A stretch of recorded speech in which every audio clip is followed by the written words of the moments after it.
Hi, welcome to my channel. This is a KRISS Vector 9mm. It gotta be the most unconventional gun I have ever shot. Its appearance draws opinions from it looks so cool to it looks fugly. My buddy bought this because he used it virtually in video games. That is smart marketing. The development of this gun began over a decade ago by an American company called Transformational Defense Industry, TDI. Later changed its name to KRISS USA. It's a subsidiary of KRISS Group of Switzerland, which went Chapter 11 in 2015. And apparently didn't impact KRISS USA financially. I don't know the current status of KRISS Group. The reason for this chunky appearance is the unique way it reduces recoil and muzzle climb. Unfortunately, it's hard to tell with this gun because it weighs 9 pounds. And there's 1 pound of fake suppressor up front. Perhaps a shorter barrel, I would have a better feel for it. May I suggest that they put vents in the shroud? We all know it's fake suppressor, so might as well put vents in it, lighten it up. It's a blowback system, but the bolt doesn't travel straight back like conventional guns do, but rather it tilts down behind the magazine in front of the trigger, spending the energy downwards instead of into your shoulder. I will show you more about it later. Traditionally, a simple way to reduce recoil and muzzle climb is to use a muzzle brake with a compensator. Far cheaper and more reliable. Just like the Evo 3 Scorpion. Another way of reducing recoil is to have a longer receiver. Does nothing for the muzzle climb, but it does have another benefit. It reduces rate of fire. This gun can sure use a rate reducer because at full auto, the rate is a whopping 1,200 rounds a minute. At 1,200 rounds a minute, translate to 20 rounds in a second. One pull of the trigger and you empty the whole magazine. That's way too fast. Having a 2-round burst selector helps this gun, but I wonder why they went with 2 rounds when typically it's usually 3 rounds. Leave the 2 rounds to double tap. I like this for its innovation, for thinking out of the box. But is it a trendsetter?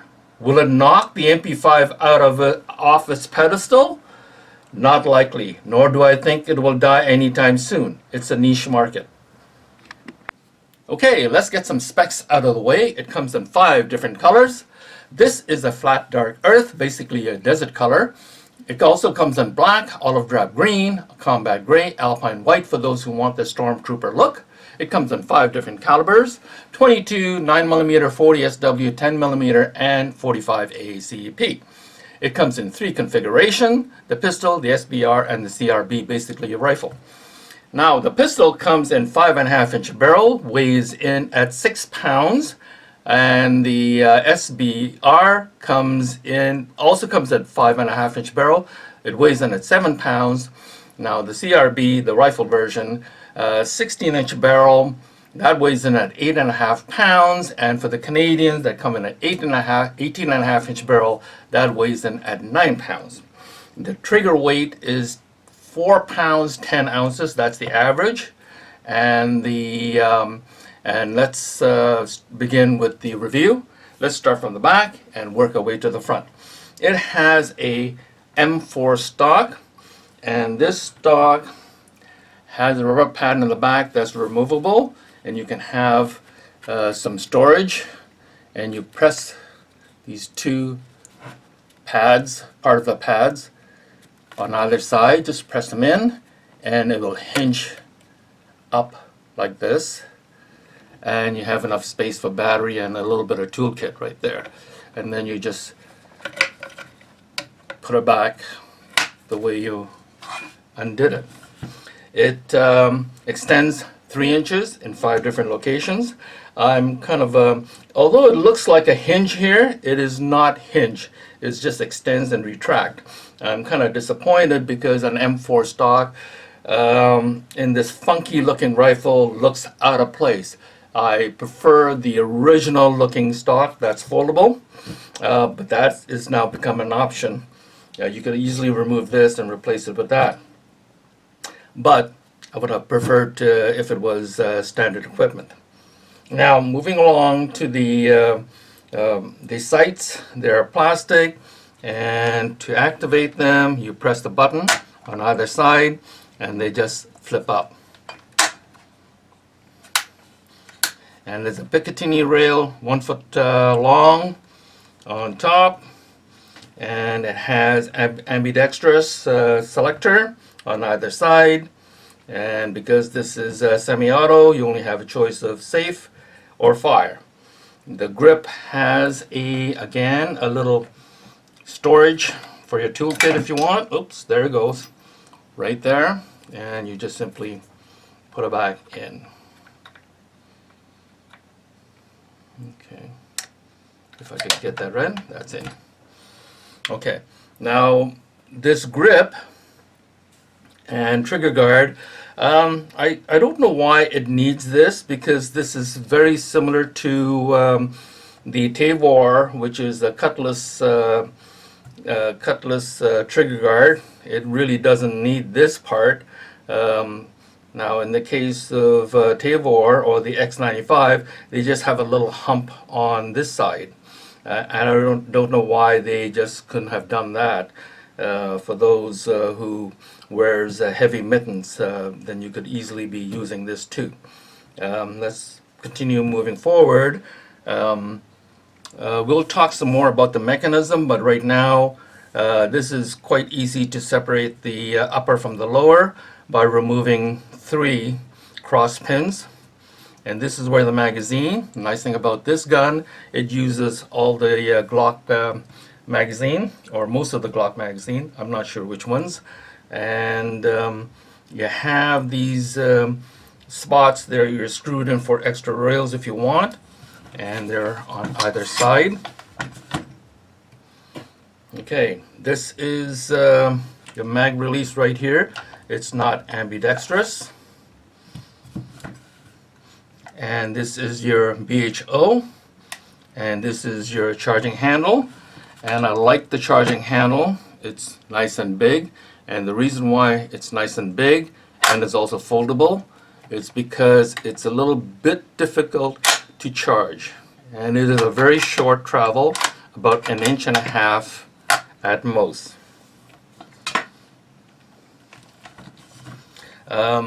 Optional, you could extend. You have an extension for this magazine. You can get higher capacity. Now moving along, this is where I find a big issue with this gun, is you have this 1 pound. I actually weighed this fake suppressor, and it weighs 1 whole pound. And I find it totally unnecessary, and they did it because the pencil barrel would look kind of ridiculous. And I'll show it to you when I do a full disassembly on that. But that's the reason why they went this style. I mean, it looks good, but I think that when it comes to shooting this, when they promote this gun regarding like it mitigates your barrel rise and all that stuff, but with so much weight in the front, I think no matter what system you use, they're not going to feel the rise anyway. So I would have preferred them to drill some holes in this and lighten it up by another 1/2 pound, and look great. So that's what I would recommend the manufacturer to do, is that you don't have to look like a real fake suppressor, or you don't have to look like a real suppressor. We all know it's fake, so I might as well put some vents in it. Okay, so that's basically it for the external, and I'll now show you the internals. To fuel strip this gun, you remove 3 of these cross pins. Okay, and you don't even need a tool for that. You just, with your finger, just press it in and just pull it out, and they're not captive like that. Okay, and you can use the same pin and push the other 2 like that.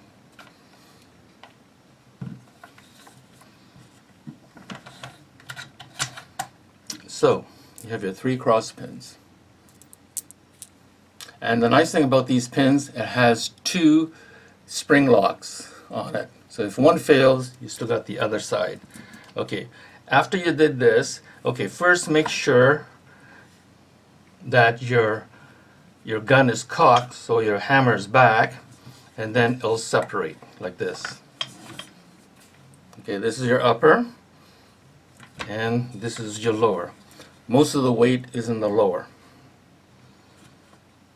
Okay, and what remains in the upper, which is quite unusual, quite often the hammer, the FCG, would be the on the lower, but in this case, and it's in the upper, and it's reversed. As you can see, it actually swings downwards. And here, they do not recommend you pull the trigger when this is disassembled, but I'm going to do it with my fingers on the hammer. I'm just going to show it to you what it looks like. I'm going to slowly, gently let the hammer down. Okay, so that's what it looks like. They do not recommend you pull the trigger because the hammer will damage the ejection port area. And I can see there's a nick already there. I guess my friend must have done that. And okay, now having that separated from the upper from the lower, this is replaceable. In other words, this will work if you have another set of, let's say, if you have a 45, yes, this upper will work with the 45. You have to change the bolt, but you also need to change this part to a larger opening, ejection port.